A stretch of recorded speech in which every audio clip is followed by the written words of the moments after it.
Hi les bâtisseurs, bienvenue dans la chaîne de la solidarité, de la bienveillance et du respect. Comment se relever après une nouvelle foudroyante? Le décès d'un être cher, le décès de ma maman. Comment je peux gérer cette situation en étant à l'étranger quand on apprend une nouvelle aussi terrible? Comment on fait? La clé de votre énergie de Natacha Calais-Strémé et trouver ma place de Natacha Calais-Strémé qui peut m'aider à affronter cette situation qui n'est vraiment pas évidente. Dans la clé de votre énergie, Natacha, en fait c'est un best-seller, hein, vous pouvez retrouver ça dans toutes les bibliothèques, même en ligne. Et aussi elle en parle dans son site YouTube. Vous pouvez aller, il y a énormément de témoignages. Dans la clé de votre énergie, elle nous parle à l'introduction. En fait, je vais essayer de lire, c'est pour faire passer le temps, vu qu'actuellement, c'est l'organisation, la mise en place. Et vous savez que pour nous, en Afrique, quand il y a un décès, l'organisation des obsèques, des cérémonies et des funérailles, c'est différent que dans d'autres pays. Donc, il y a énormément de protocoles à mettre en place et ça, franchement, l'énergie passe, hein, l'énergie passe, voilà. Donc, pour faire ce travail de deuil, on va le faire ensemble, hein, parce que je pense qu'il y a énormément de personnes qui sont dans mon cas. Et ça va pouvoir permettre au bon nombre de pouvoir grandir de cette situation. Donc, on va faire la lecture de la clé de votre énergie dans lequel il y a 22 protocoles pour vous libérer émotionnellement. Et dans Trouver ma place, il y a 22 protocoles pour accéder au bonheur. Et vous voyez, c'est un best-seller. Hein. La clé de votre énergie, c'est un best-seller. Je ne sais pas à combien ça a été vendu, hein, mais je me suis dit, ça va être pas mal de travailler avec ça. À l'introduction, je prends d'abord quelques petites phrases dans le premier livre et quelques petites phrases dans le deuxième livre pour pouvoir introduire ce cheminement. Et après, je vais essayer de lire tout le livre pour ceux qui ne l'ont pas, parce que dans YouTube, le livre est lu, mais les protocoles n'y sont pas. Donc, je vais lire chaque protocole pour pouvoir aider les personnes qui veulent faire ce cheminement, de le faire, qu'on puisse le faire ensemble. Voilà. Parce que perdre un être cher, c'est vraiment quelque chose d'indescriptible. Voilà. Introduction. Nous avons tous vécu des épreuves, quel que soit notre âge. Nous espérons qu'elles cessent un jour ou l'autre de nous impacter. Deuil, rupture, maladie, échec, faillite, licenciement, problèmes familiaux, divorce. Parfois la vie semble s'acharner injustement. On se relève à peine qu'un nouveau coup dur nous replonge au fond du trou. Je vais m'arrêter à ce niveau et je vais vous lire un autre paragraphe.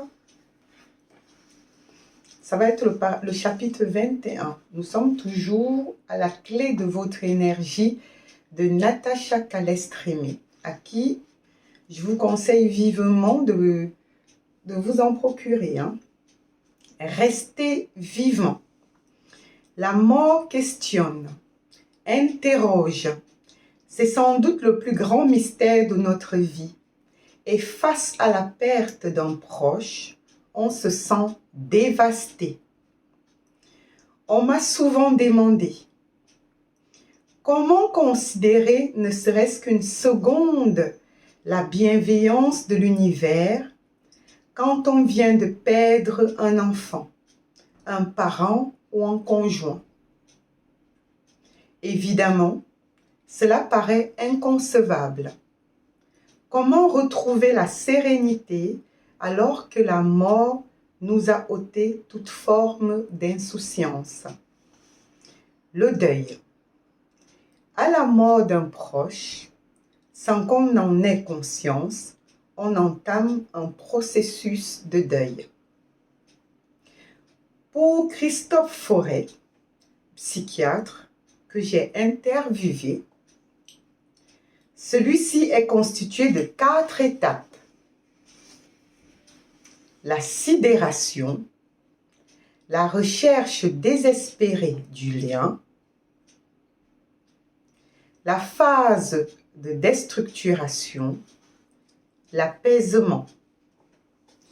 La sidération, nous ne réalisons pas ce qu'il nous arrive parce que c'est trop violent et douloureux. Surtout quand c'est un accident. On s'anesthésie émotionnellement. Dans cette phase, nous pouvons réussir à faire mécaniquement certaines choses. Organiser les obsèques, par exemple. C'est ce qui se passe. L'organisation des obsèques, de la mise en place des cérémonies, on le fait mécaniquement parce qu'il faut le faire, quoi. Mais est-ce qu'on... Dans quel état d'esprit je suis, je ne sais pas. Je ne pourrais pas vraiment vous le dire. Sans parfois pleurer. Cette période peut durer quelques heures ou quelques jours. La recherche désespérée du lien. Nous essayons de recréer le contact avec le disparu par le biais des odeurs. Son parfum, un doudou qu'on ne lave pas, des objets, des vêtements. Nous affichons des photos. Nous en conservons une avec nous. Nous écoutons sa messagerie pour entendre sa voix. Ce processus se poursuit durant 8 à 10 mois. La phase de déstructuration. Durant ce temps, nous comprenons l'irréversibilité de la mort. L'autre nous manque de plus en plus. Nous paniquons puisque nous avons le sentiment d'aller de plus en plus mal malgré le temps qui passe. Contrairement aux apparences, cette étape est normale et nécessaire. Elle prouve que nous avançons dans notre vécu du deuil. Cette période, la plus dure, car elle est la plus longue. Elle peut s'étaler sur plusieurs années. Peut donner un sentiment de désespoir que notre vie, maintenant, ce sera ça. Or, lentement, le processus continue à se déployer vers la 4e étape. L'apaisement. Cette phase concerne notre lien avec cette personne défunte. Nous nous autorisons à ne pas penser à elle tous les jours. Nous sentons qu'elle est en nous comme quelque chose de doux et d'intemporel. Nous en voulons moins au monde entier de ne pas comprendre ce que nous traversons. Petit à petit, nous réinvestissons le monde en acceptant de vivre et d'envisager de nouveaux projets. Une sorte de paix intérieure s'installe en nous. Nous nous sentons différents à tout jamais et d'ailleurs, plus rien ne sera comme avant. Certaines choses ont été abîmées, l'insouciance, mais d'autres, positives et que nous n'imaginions pas, ont fait leur apparition. Une ouverture sur soi-même, sur les autres et parfois même sur la manière de concevoir la vie. C'est seulement à ce moment-là que nous sommes capables d'envisager la mort de ce proche autrement. Les médiums disent qu'un enfant ou un adulte qui décède avant ses parents est une âme qui a choisi de disparaître pour permettre à l'entourage d'avancer différemment, parfois sur plusieurs générations. Ce n'est donc ni de notre faute, ni de celle d'un autre, encore moins à cause d'un mauvais karma ou de la malchance. En reconsidérant cette perte monstrueuse comme un service que notre défunt nous a offert pour voir l'avenir autrement, on rend hommage à son âme. Le plus beau cadeau qu'on puisse lui faire en retour est de se demander comment puis-je me transformer pour avancer dans la vie? Qu'est-ce que je peux faire dont il serait heureux? Quel système de pensée mérite d'évoluer en moi?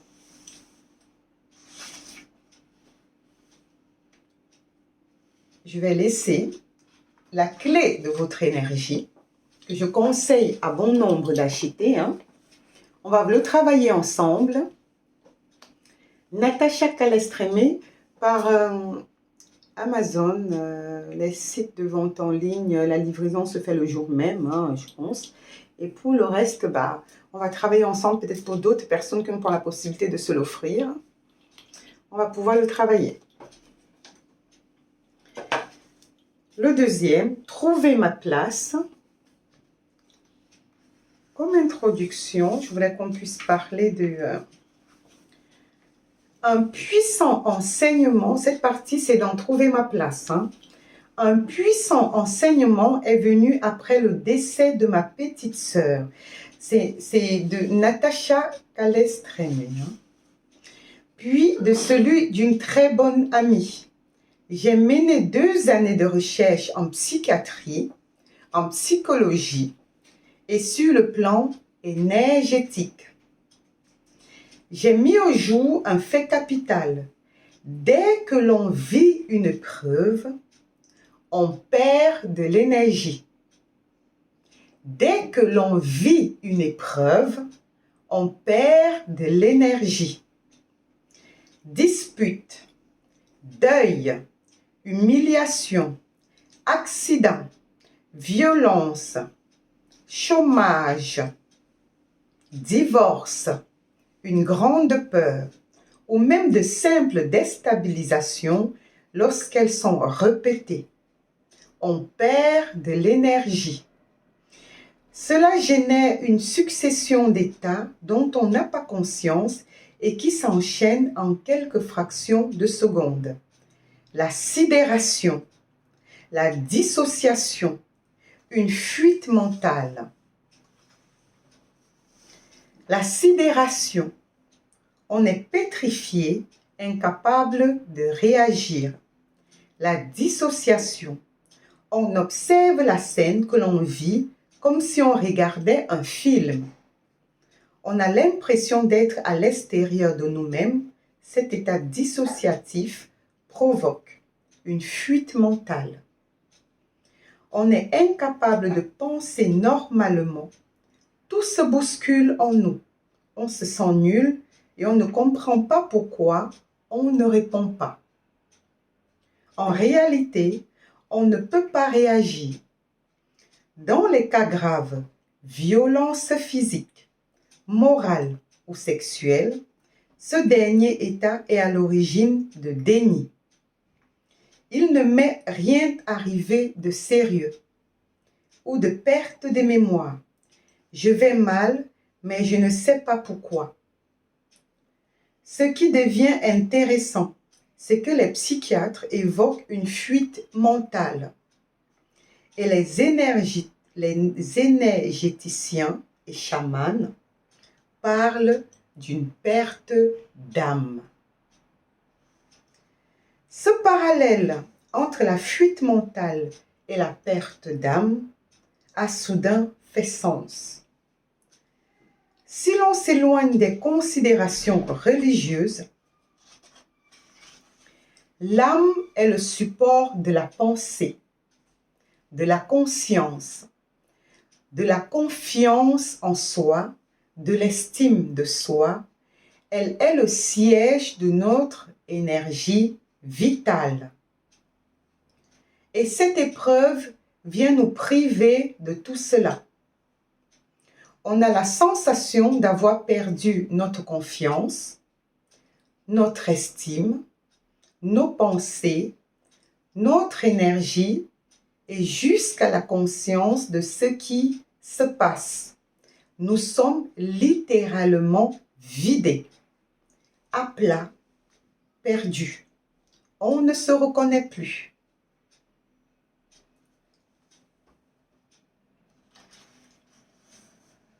Travailler sur l'aspect psychologique des épreuves est essentiel, mais pour que la reconstruction soit complète, il ne faut pas oublier d'œuvrer sur le plan énergétique.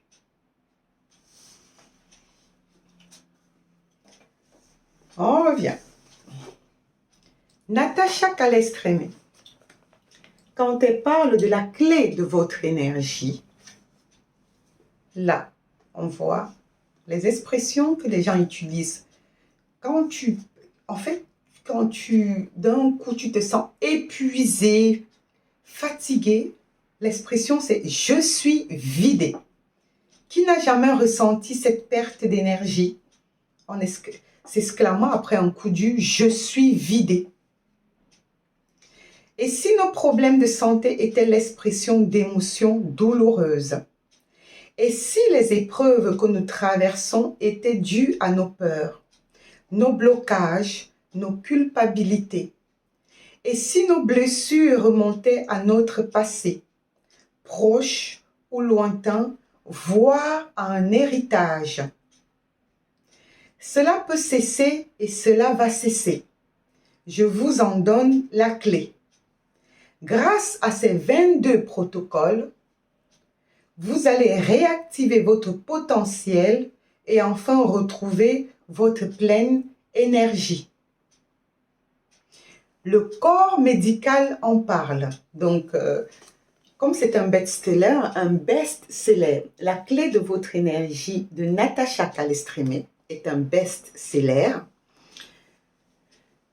Les témoignages. Le corps médical en parle. Un ouvrage audacieux et authentique. Un livre concret, pratique, qui sera utile à beaucoup de gens. Un fantastique outil de travail sur soi et de guérison. Natacha Calestrémé nous offre le pouvoir de devenir autonome. J'ai été touchée par la justesse de son approche. Qu'est-ce qu'il y a dessus? Ok, c'est sa présentation. Natacha Calestrémé est une journaliste et réalisatrice spécialisée dans le domaine de la santé et de l'environnement. Elle a été amenée à interviewer des énergéticiens, des guérisseurs, des médiums et des chamans. Après de multiples épreuves, elle a mis en pratique les techniques de ces thérapeutes un peu spéciaux. Cela a changé sa vie. Depuis, elle propose des protocoles dans des ateliers qui rencontrent un grand succès auprès du public et même de médecins. Elle partage dans cet ouvrage tout ce qui lui a permis de se transformer. Il est à noter, quand on parle des protocoles de Natacha, c'est un mot light qu'elle a mis, parce que les protocoles, on pourra dire, c'est des rituels qui se font en Afrique. Là, on a 22 protocoles. Quand vous vérifiez dans les 22 protocoles, tout ce qui est mis en place, si vous raisonnez, elle a essayé de réadapter, de réajuster, mais c'est des rituels qui se font en Afrique, des cérémonies traditionnelles, les coutumes, c'est ce que nous appelons des coutumes, la tradition, les cérémonies, tout ce que nous mettons en Afrique pour pouvoir retrouver nos énergies. En tout cas, c'est des rituels qu'on fait en place à chaque phase de la vie, quoi. Quand il y a une naissance, il y a des cérémonies qui se font, et là, elle appelle ça protocole. Quand il y a un décès, il y a des cérémonies qui se font pour accompagner l'âme du défunt. Et là, elle parle de protocole. Quand il y a même les mariages, dans chaque événement de la vie, il y a des cérémonies qui se font maintenant. quand ces cérémonies ne sont pas bien mises en place et tout, il y a fragmentation d'âme. Et les vivants et les défunts, chacun n'est pas à sa place. Chacun n'est pas à sa place quand ce n'est pas bien fait.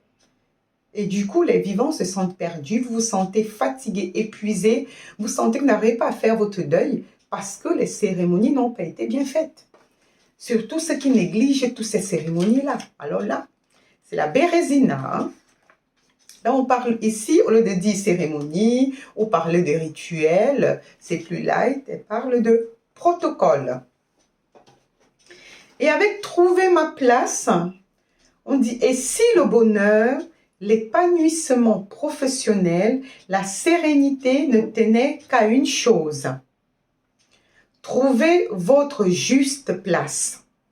Une juste place pour être en harmonie avec les autres et avec soi-même, au travail, en amour, en famille et aussi chez soi, financièrement, physiquement et moralement. Je vous propose d'identifier précisément les liens entre ce qui vous freine et vos épreuves, personnelles ou héritées de votre famille, puis, à l'aide des 22 protocoles et explications de cas très concrets, je vous indique comment éliminer ces fardeaux émotionnels pour accéder à votre plein potentiel et être enfin vous-même. Ils en parlent, encore des témoignages. Hein. Je me sens différent.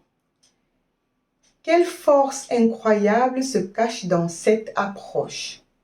Ce livre a changé ma vie. L'injustice a cessé de me toucher. J'ai trouvé ma place. Cet ouvrage va aider de nombreuses personnes, y compris des professionnels de santé. Quel travail remarquable, exceptionnel. Donc moi, je vais travailler avec ça pour pouvoir faire ce cheminement parce que on ne peut pas se cacher, se voiler le visage. Hein. Quand on a une nouvelle pareille, bah, l'énergie, elle est part. Hein. On se sent vidé. Je me sens vidée. Et oui, je me sens vidée. À vous les bâtisseurs, pour l'instant, je suis en pleine préparation. Je suis obligée de mettre un peu en stand-by. Pas vraiment en stand-by, mais ça ne va pas être au rythme soutenu parce que normalement, la tontine était lancée cette semaine. Mais vu que je dois mettre en place l'organisation pour les deuils, le funérail et tout ce qui va avec, que je dois me déplacer à l'étranger, donc je suis obligée d'aller au Cameroun. Pour tout ça, je dois un peu revoir la date du lancement, hélas. Ensemble, on va faire de belles choses. Mais il faut apprendre à se reconstruire, à se relever et ne pas perdre de l'énergie. Il faut retrouver cette énergie qui m'appartient. Donc le but, c'est pendant cette période d'accompagnement, je puisse avoir de l'énergie pour faire tout ça. Donc la clé de notre énergie va m'accompagner avant mon départ et on verra où ça nous mène. Ensemble, bâtissons. Je vous aime.